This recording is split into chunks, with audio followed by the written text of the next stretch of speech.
novamente. Alguma pergunta antes da gente retomar aí, gente?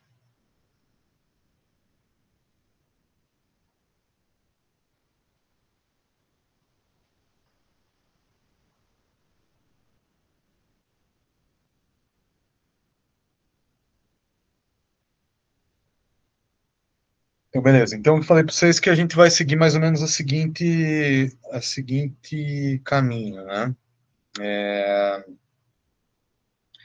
A gente vai tentar. Perdi só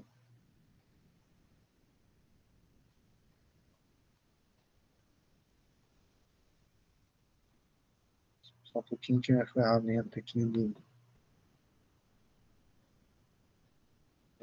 a gente vai tentar, então, pegar um modelo e tentar aumentar a complexidade dele. Esse aumento de complexidade diminui o bias e aumenta a variância.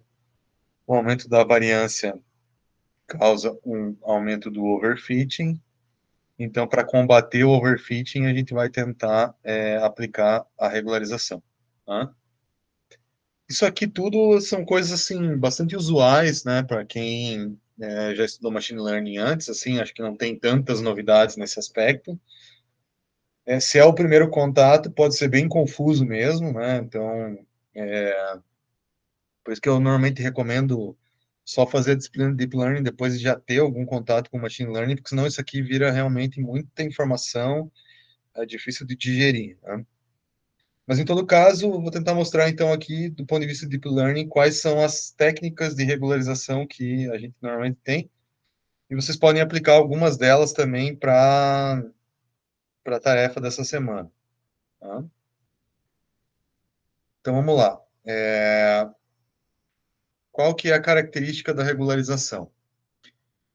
Então, a regularização ela surge porque existe o tal do o gap de generalização entre o treino e o teste.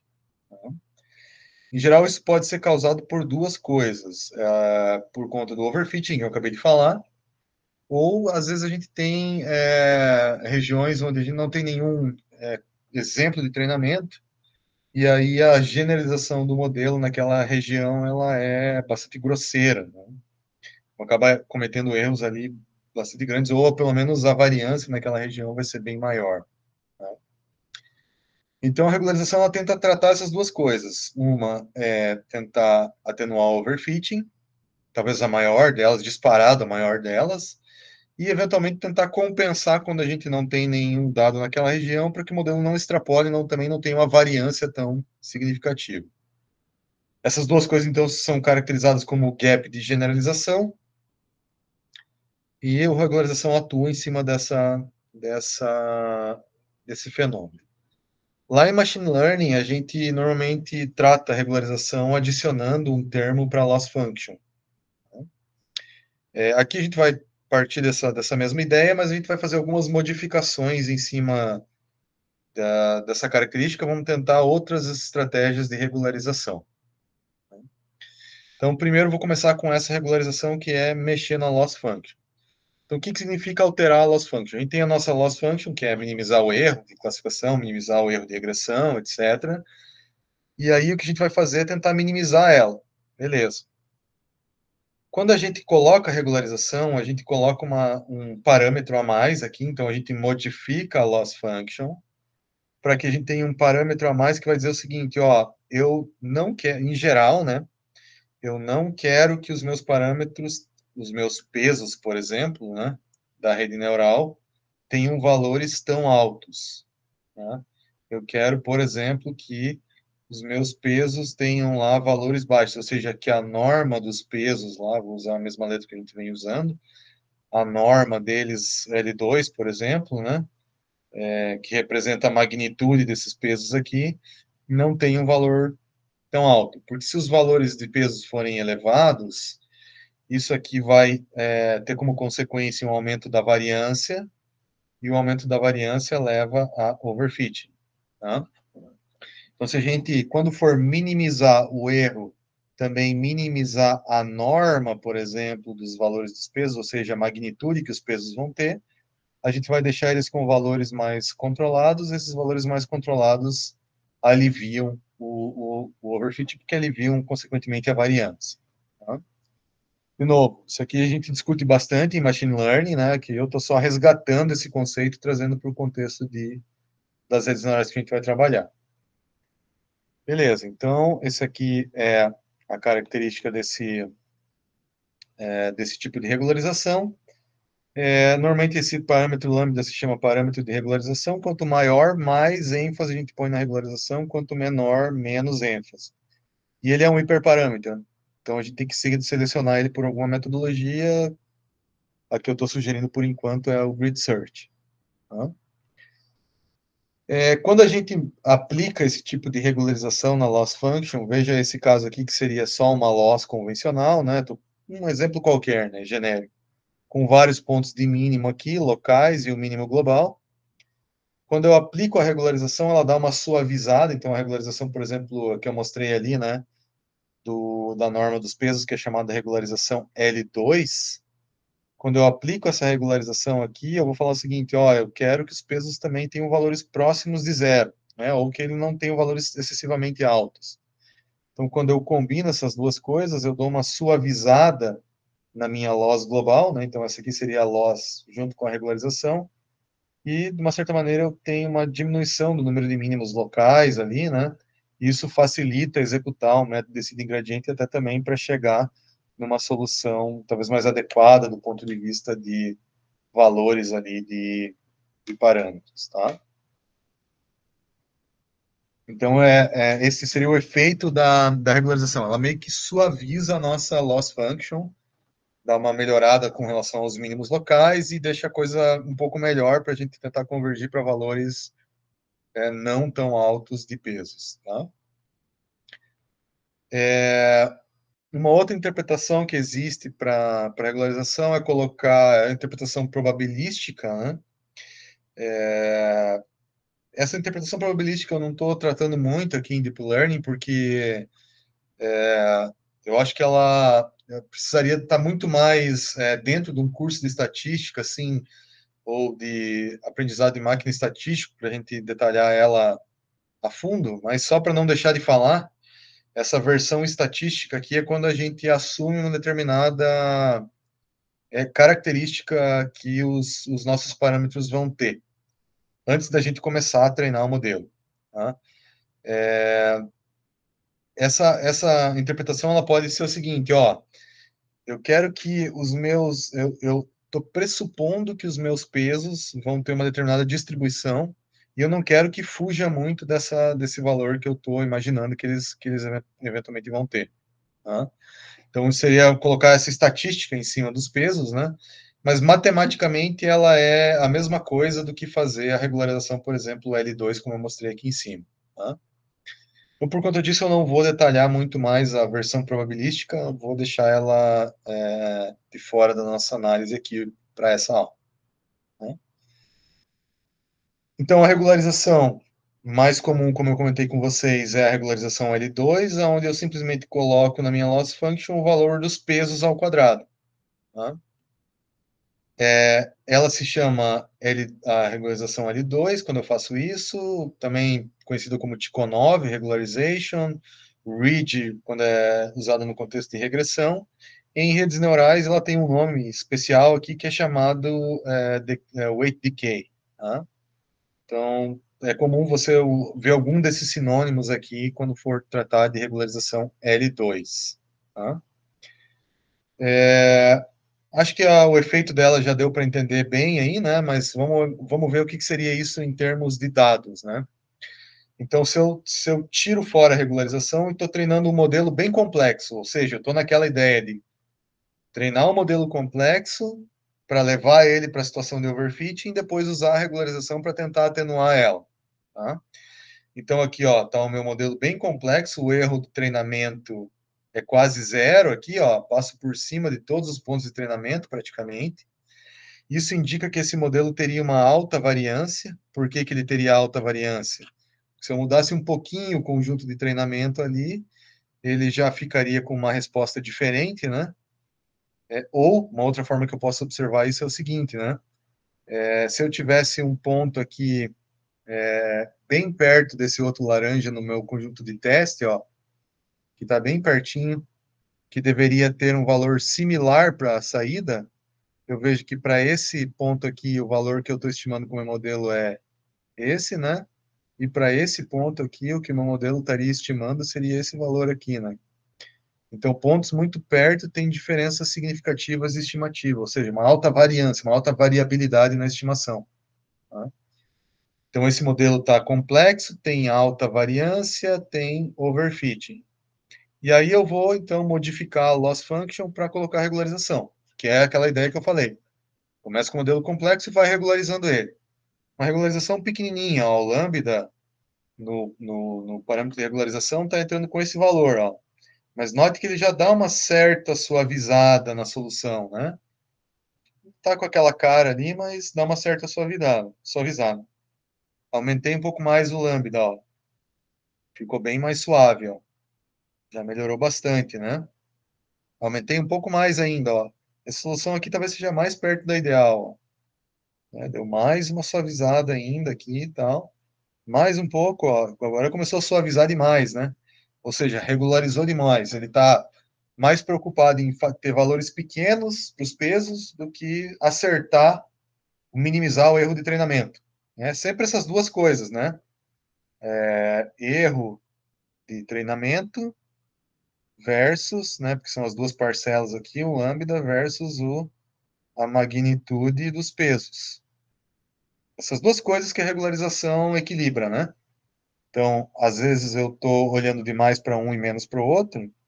Nessa situação aqui, a situação que eu coloquei como talvez a ideal, essa aqui já começa a ficar meio ruim, né? Ele já começa a olhar demais para cá e não tanto para cá, e aí começa a cometer erros significativos, né? Mas a regularização, ela é mais ou menos o seguinte, ó, eu abro mão de ter um erro tão baixo no treinamento, porque quando eu regularizo no teste eu melhoro, né? Então é meio que essa a ideia, né? Eu escapo do overfitting fazendo essa alternativa aí. Né? Esse é um tipo de regularização. Né?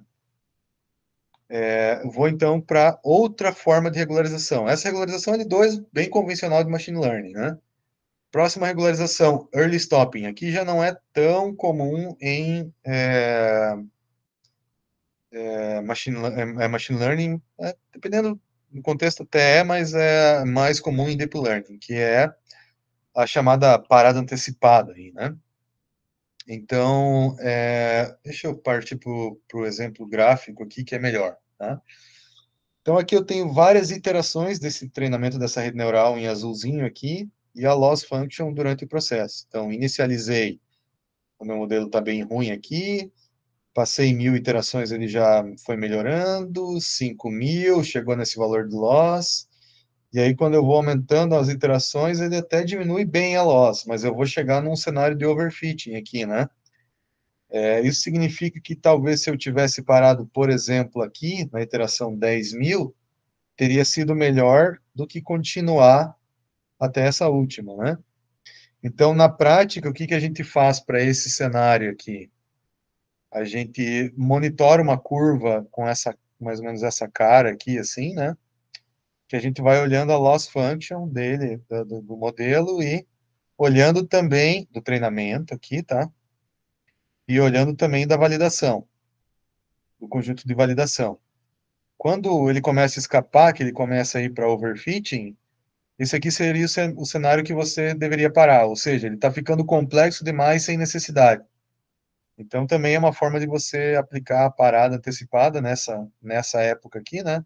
Não continuar o treinamento para cá, porque essa época talvez seja esse ponto aqui, que é o ponto mais adequado. Mas o termômetro, de fato, né? O termômetro, de fato, é o conjunto de validação, uma vez que ele não sabe o valor verdadeiro, o modelo verdadeiro, né? Nem se ele existe. Né? Então, essa aqui que seria a ideia do early stop. Então, também dá para aplicar para não entrar em cenário de overfitting. Mais uma maneira de você regularizar os modelos em Deep Learning. Fazer uma média dos modelos, né? Média ou mediana de vários modelos. Tá? Então, a gente pega vários modelos, por exemplo, treinado em subconjuntos diferentes do nosso dataset. Então, a gente pega subsets diferentes. Então, eu tenho lá meu dataset completo. Por exemplo, eu tenho meu dataset completo aqui, né? Pego um subset dele aqui para treinar o modelo. Aí eu faço com reposição, né? Então, o próximo subset pode ter exemplos do outro modelo, treino um outro modelo 2 aqui. Posso, né, volto lá, tenho reposição, então gero um modelo 3 que seria o resample with replacements, né? Ou seja, eu pego aleatoriamente, mas volto para o original para pegar outro conjunto, subconjunto aleatório novamente, né? Essa estratégia em estatística se chama bagging, né? E aí eu treino cada um desses modelos separados, faço essa separação aqui, e depois, na hora de fazer a decisão final, eu combino a decisão de cada um deles por meio de uma média, mediana, enfim, né? Então, seria a estratégia de um ensemble. Isso aqui também é um efeito de regularização na modelagem. Tá? Veja aqui, ó, um exemplo do que qual seria o efeito do bagging ali, né? Então, por exemplo, comecei com o meu dataset original aqui, né, um super overfitting aqui no meu modelo treinado nele. Aí, o que eu faço? Eu vou pegar um conjunto de exemplos ali, um subconjunto de exemplos, não todo o dataset, um subconjunto, e treino o modelo 1. Outro subconjunto, treino o modelo 2, e assim sucessivamente. Aqui o tamanho da bolinha diz quantas vezes aquele cara já foi usado, e por isso que a bolinha fica maior, tá? Nesse lance do replacement ali que tem, mas não é tão relevante para a gente isso aqui, tá? Aí eu treino todos esses modelos separados, aí quando eu faço o ensemble, comparado com o original, né, ó, o ensemble ele dá uma suavizada aqui, fica um pouquinho menos sobreajustado aos dados. Então, ensemble é uma terceira técnica de regularização, claro, um pouco mais custosa do ponto de vista computacional. Tá?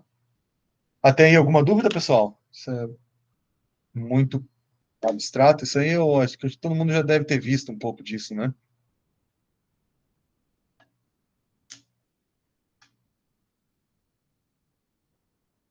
Tranquilo?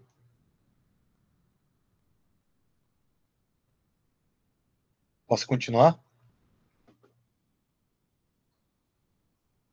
Beleza. Quarta técnica de regularização, dropout. Tá? O que é o dropout? O dropout, a gente tem, por exemplo, essa rede neural aqui que a gente vai treinar. Então, durante o processo de treinamento, a gente vem aqui e desliga alguns neurônios, né? Aleatoriamente. Pode falar, Marcelo. Eu não entendi muito bem, esse ensemble ele tira a média do que exatamente? Da saída dos modelos. Então o exemplo ele entra em paralelo em vários modelos e a saída é tirada a média entre elas. Exato. Uhum. Ah, certo. Valeu. Por isso que ele suaviza, né?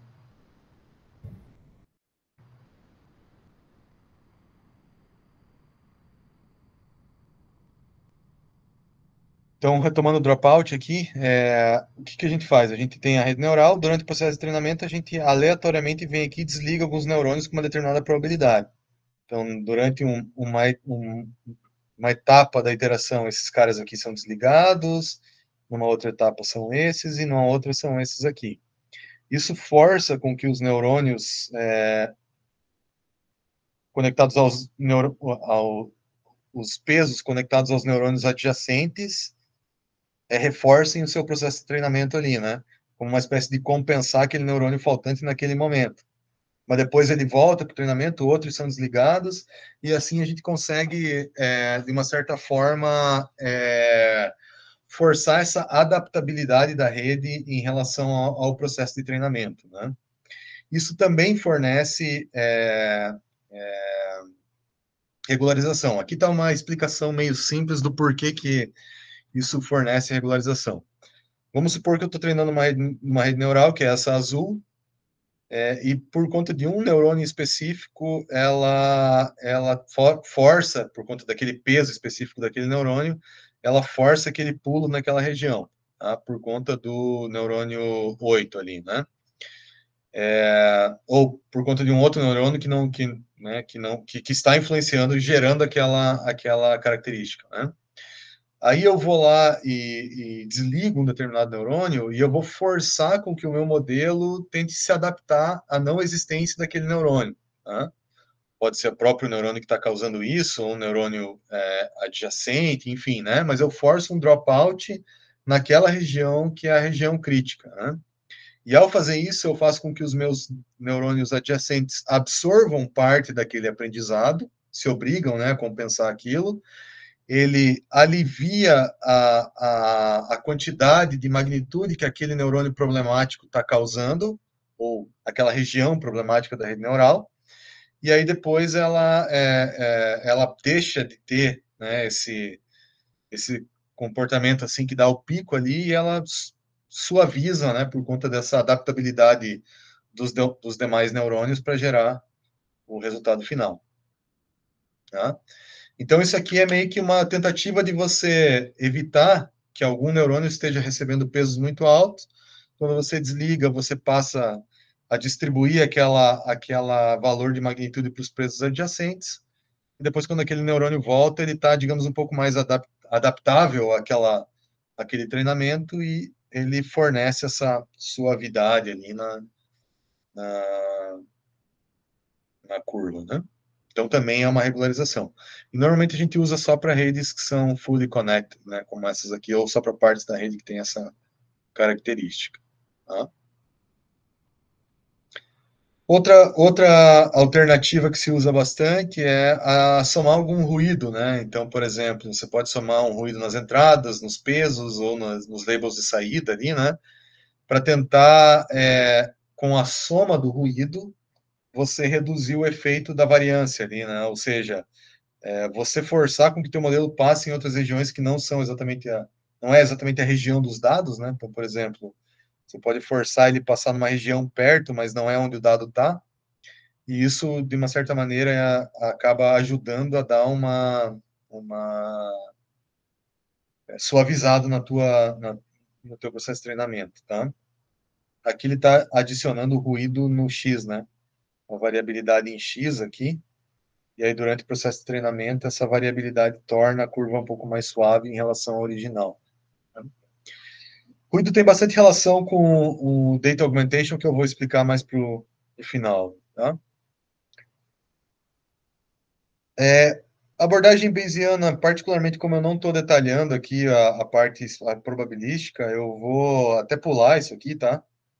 Eu vou deixar quieta essa interpretação aqui, porque eu acho que né, teria que ir muito mais a fundo na estatística para a gente entender esse tipo de abordagem aqui, tá? Eu vou pular direto para outras técnicas que não é exatamente regularização, mas que tem um efeito de regularização que pode ser interessante para o nosso contexto aqui. Principalmente essas duas primeiras, o Transfer Learning e o Multitask Learning. O Self-Supervised eu acho que é um pouco avançado demais para a gente nesse momento, mas os dois primeiros acho que a gente já pode falar. O que é o Transfer Learning? A ideia principal do Transfer Learning é o seguinte: você tem, por exemplo, um modelo treinado, sei lá, para reconhecer objetos ou classificar objetos, tipo cachorro, gato, sei lá, animais aqui, né? Você tem um problema de classificação de imagens voltado para animais. E aqui você tem muitos dados, você tem centenas de milhares de dados, treinando um modelo super complexo, teu modelo está muito bom, né? Teu modelo está excelente aqui para aplicação. E aí você tem um outro cenário que você quer, por exemplo, sei lá, identificar raças específicas ou vamos pensar em raças específicas de cachorro ali, né? Então você tem a raça 1 do cachorro, raça 2 e tal, que não necessariamente foi treinado, que você não tinha uma variabilidade nesse dataset, mas que nesse dataset que tem uma certa relação com esse primeiro aqui, que está num problema similar, né? Eventualmente você pode usar o teu modelo treinado que teve um bom resultado aqui, tá? Então você usa a mesma estrutura do modelo geral, altera apenas a última camada do modelo. Então, ao invés de você fazer essa última camada como sendo uma camada, né, para classificar todas essas classes aqui, você usa só as suas, por exemplo, duas nesse caso aqui. Às vezes tem gente que coloca até mais uma camada intermediária nova aqui, né? Mas todo esse miolo do teu modelo aqui, ó, todo esse miolo aqui, ele vem daquele modelo mais complexo lá, ou seja, os pesos que foram treinados aqui, você usa eles aqui também. E aí, com as tuas imagens para esse dataset, que pode ser, inclusive, poucas imagens, né? Você vem aqui e treina só essas camadas finais da tua arquitetura para esse novo problema de classificação. Tá? Pelo fato dele já ter sido treinado uma variabilidade grande do dataset, essa variabilidade ela traz com ela, né, uma espécie de uma regularização para esse segundo modelo aqui. Então essa estratégia ela é bem útil na prática, né? Tem um monte de problemas que você pode usar transfer learning, né? E aí você aproveita esse modelo treinado aqui e gera a tua classificação para o teu caso, né? Isso aqui é tão robusto nos dias de hoje que às vezes, né, o pessoal usa lá o dataset que é o ImageNet, né, que é um dataset gigantesco de classificação de imagens lá, treina um modelo lá, a gente vai falar mais, mas por exemplo a ResNet, que é um modelo de rede neural convolucional, pega uma ResNet, por exemplo, treinada nesse ImageNet, e aí você quer usar, sei lá, para classificação de, sei lá, qualquer coisa que você esteja trabalhando ali, tumor em imagens médicas, né? Você pega as features que essa ResNet gera, que meio que seria a penúltima camada, na verdade, que ela tem, e aí você joga no teu modelo de uma MLP aqui, que você só treina a última camada. Ou seja, usa essa daqui como um extrator de features. Quando você for falar de rede neural convolucional, eu vou falar mais sobre isso aqui, tá? Mas isso tudo entra dentro do contexto de transfer learning. Eu estou adiantando esse assunto aqui agora, porque transfer learning também pode ser visto como um regularizador. Tá? Aproveitar um modelo pré-treinado assim opera como uma regularização. Tá? E ele opera, às vezes, até para tarefas diferentes. Por exemplo, eu posso treinar um modelo para segmentação aqui, ter um modelo super bem treinado para segmentação, e aproveitar esse mesmo modelo aqui com algumas poucas modificações para fazer estimativa, por exemplo, de profundidade. Então, às vezes ele funciona até para essa intercâmbio aqui de tarefas, tá? Mas o ponto é, quando eu aproveito um modelo treinado num outro contexto para o meu contexto, isso também pode ser visto como uma espécie de regularização, tá? Então, transfer learning também pode ser encaixado como um regularizador, tá? Multitask learning é parecido, tá? Normalmente quando você, por exemplo, aqui, ó, você quer fazer uma rede que faz segmentação de imagens e também estimativa de profundidade, você pode treinar essa rede em conjunto, tá? Treinar as duas coisas em conjunto, é possível fazer isso, né? A partir de uma entrada, e esse treinamento conjunto ao longo do backpropagation também funciona como uma regularização. É como se uma rede puxasse a outra para evitar overfitting, né? Muito embora sejam tarefas distintas. Então, esse negócio chamado multitask learning, onde você quer fazer mais do que uma coisa, por exemplo, segmentação, estimativa de profundidade, aqui também você pode interpretar isso como regularização. Tá? E o último tem a ver com o self-supervised, né? Mas o self-supervised é um pouco mais complexo, eu vou deixar ele mais para frente, tá? Mas o self-supervised também ele é intrinsecamente regularizado. Vou deixar ele para uma próxima. Tá? Última maneira de você regularizar, então, eu falei para vocês no vídeo anterior que aumentar dados diminui a variância, e diminuir a variância diminui o overfitting.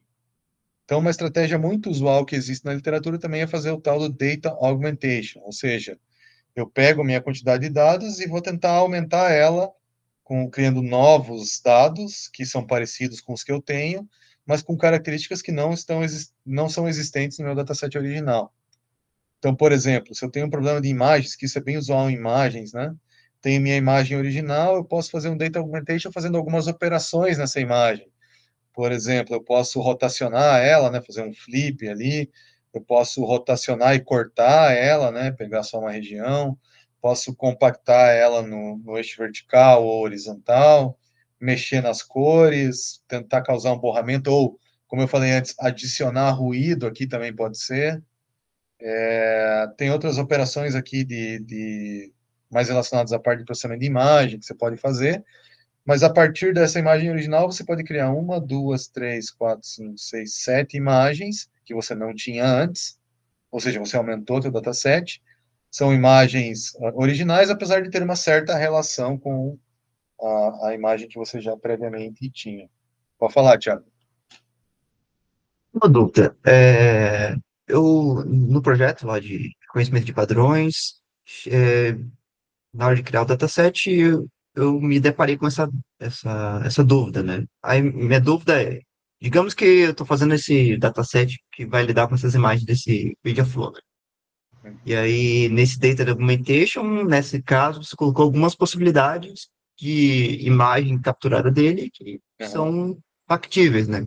uhum. Agora, nesse tipo de argumentação, seria benéfico, assim, por exemplo, eu fazer um flip vertical, que é uma coisa que você não provavelmente ia ter no seu dataset. Não muito, né? Tipo, Aí tem que ser, você tem que conhecer o teu problema, né?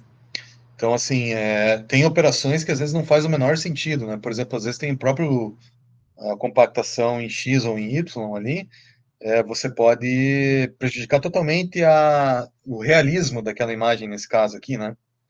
uhum, Então, depende muito do problema. Então, por exemplo, para determinados problemas, existem algumas dicas que o pessoal usa. Então, vou trabalhar com imagem de animais. O que que a galera usa para fazer data augmentation nesse cenário?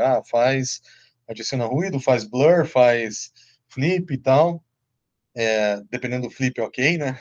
Senão você uhum. pode botar o bicho de ponta cabeça, como você falou ali, né? Então, tem, assim, um conjunto de boas práticas, né? Mas o grande lance é, uma vez que você fez o Data Augmentation, você tem que ir lá e olhar as imagens que você criou, né? Porque senão, né, você perde a curadoria em cima daqueles dados, né? Agora, no teu Uhum. caso em particular, Thiago, que é uma coisa, assim, muito, assim, pouco humana, né? A Uhum. interpretabilidade, assim, aí começa a ficar bem Sim, complexo em como fazer, assim, sabe? sim, sim. Eu até pensei nisso, mas aí, nesse primeiro momento eu vou deixar sem aí. Aham. No teu caso, eu Não, acho que beleza, não, beleza. não seria o caminho mesmo. Uhum. Entendi. Ah, beleza. Valeu, poxa. Beleza. Mas a ideia então é essa, né? A gente reduz a variância pelo aumento dos dados, mas isso aqui também, né, tem certas limitações, como a gente acabou de falar aí, que não serve para tudo e nem sempre é possível fazer esse data augmentation, né? Mas ele também atua como uma regularização. Por quê? Porque ele diminui a variância, tá? Então essa é uma outra forma de enxergar esse negócio aí, tá? Então, assim, uma visão geral do que existe de regularização, né? A gente pode deixar o nosso modelo mais suave, fazendo regularização L2, colocando o early stopping, né? Fazendo o ensemble também é possível, né? Então, é uma alternativa, né? A gente também pode aumentar o nosso conjunto de dados, ou seja, isso pode ser feito explicitamente pelo Data Augmentation. O Transfer Learning indiretamente tem a ver com isso, porque você está usando dados de um outro contexto, está aproveitando, né? O Multitask Learning também, porque você está pegando uma outra task que está te ajudando a deixar a coisa um pouco mais comportada, né? Aí a gente tem, assim, essa adição de ruído, né? Tanto nas entradas quanto nas saídas, ela de uma certa forma, está nesses dois cenários, tá? Ela torna a função mais suave por conta dessa variabilidade, mas também tem a ver com o aumento de dados, né? O dropout, ele é uma forma muito particular de regularização, né? Ele tem uma característica assim de forçar a suavidade por meio do aumento da importância dos pesos adjacentes daqueles que estão sendo desligados. Então ele está um pouco mais, né, nesse lado esquerdo aqui mesmo, né? E a abordagem bayesiana, que eu estou deixando um pouco de lado aqui, que eu acho que é muito complexa para esse momento para nós aí. Mas também é uma possibilidade. Tenho visto pouco isso em redes neurais complexas ultimamente, mas é uma área que até uns 2, 3 anos atrás era bastante ativo. Enfim, o que eu, de novo, vou voltar aqui para o exercício, que acho que é o ponto importante para a gente fixar tudo isso, né? O que eu gostaria que vocês tentassem, né? Construísse a rede neural de vocês lá, uma arquitetura, como eu falei, mais complexa, pode começar com uma arquitetura, né, que você julgue mais complexa para esse problema. Você vai fazer seleção de hiperparâmetros, você pode tentar aplicar algum tipo de regularização se você está observando overfitting.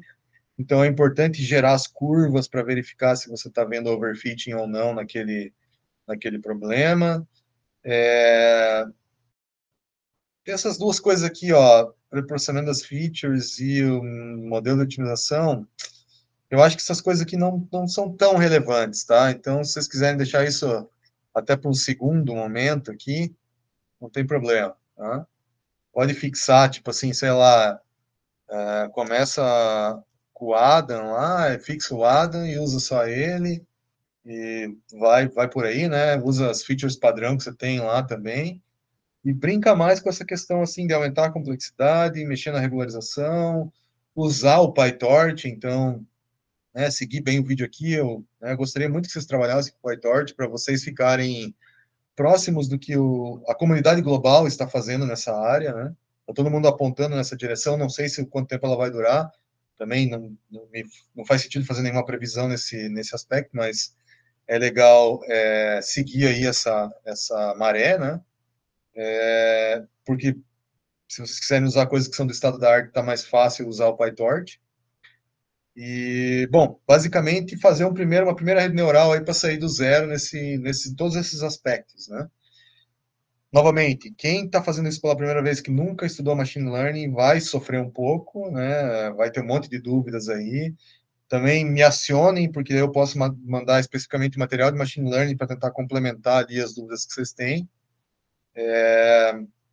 E quem está fazendo, já fez machine learning, está fazendo deep learning aí, aproveite para tentar explorar essa outra forma de pensar sobre a complexidade, a regularização, testar vários modelos de regularização, que eu acho que é bem interessante.